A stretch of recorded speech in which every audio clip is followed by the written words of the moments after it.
तो चलिए प्रिय भक्तगण, आज हम आपको एक कथा का श्रवण करा रहे हैं जो सुनने मात्र से आपके जीवन में सुख संपत्ति और धन की वर्षा होगी। तो चलिए कथा को प्रारंभ करते हैं। अगर आप यह कहानी सुन रहे हैं तो पूरा सुनिए। इस कथा को आधा अधूरा छोड़कर जाने की गलती मत करिएगा, क्योंकि इस पवित्र कथा को पूरा सुनने से मनचाहा फल की प्राप्ति होगी। इसलिए इस कथा को पूरा सुने। हनुमत रामायण। ऐसा माना जाता है कि प्रभु श्री राम की रावण के ऊपर विजय प्राप्त करने के पश्चात ईश्वर की आराधना के लिए हनुमान हिमालय पर चले गए थे।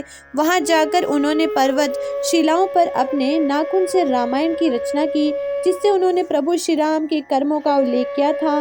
कुछ समय उपरांत जब महर्षि वाल्मीकि हनुमान जी को अपने द्वारा रची गई रामायण दिखाने पहुंचे तो उन्होंने हनुमान जी द्वारा रचित रामायण भी देखी। उसे देखकर वाल्मीकि थोड़े निराश हो गए थे।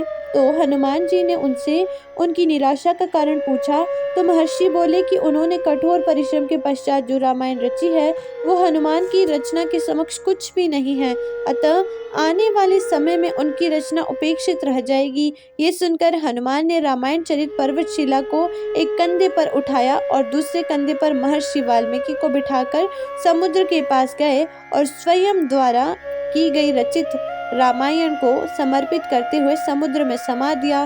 तभी से हनुमान द्वारा रची गई हनुमत रामायण उपलब्ध नहीं है। तदुपरांत महर्षि वाल्मीकि ने कहा कि तुम धन्य हो हनुमान, तुम्हारे जैसा कोई दूसरा नहीं है। और साथ ही उन्होंने ये भी कहा कि वो हनुमान की महिमा का गुणगान करने के लिए एक जन्म और लेंगे। इस बात को उन्होंने अपनी रचना के अंत में भी कहा है। माना जाता है कि रामचरितमानस के रचयिता कवि तुलसीदास कोई और नहीं बल्कि महर्षि वाल्मीकि का ही दूसरा अवतार थे।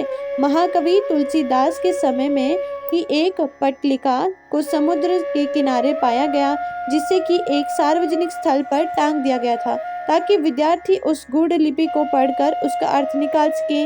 माना जाता है कि कालिदास ने उसका अर्थ निकाल लिया था और वो ये भी जान गए थे कि ये पट्टिका कोई और नहीं बल्कि हनुमान द्वारा उनके पूर्व जन्म में रची गई हनुमत रामायण का ही एक अंश है, जो कि पर्वतशिला से निकलकर जल के साथ प्रवाहित होकर यहाँ तक आ गई है।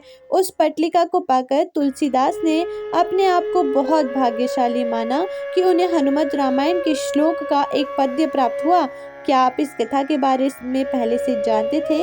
तो कमेंट सेक्शन में जय श्री राम जरूर लिखें और चैनल को जरूर सब्सक्राइब करें और साथ ही में बेल आइकन ऑल पर जरूर प्रेस करें, जिससे आने वाली वीडियो की नोटिफिकेशन आप तक पहुंच जाए। हर हर महादेव।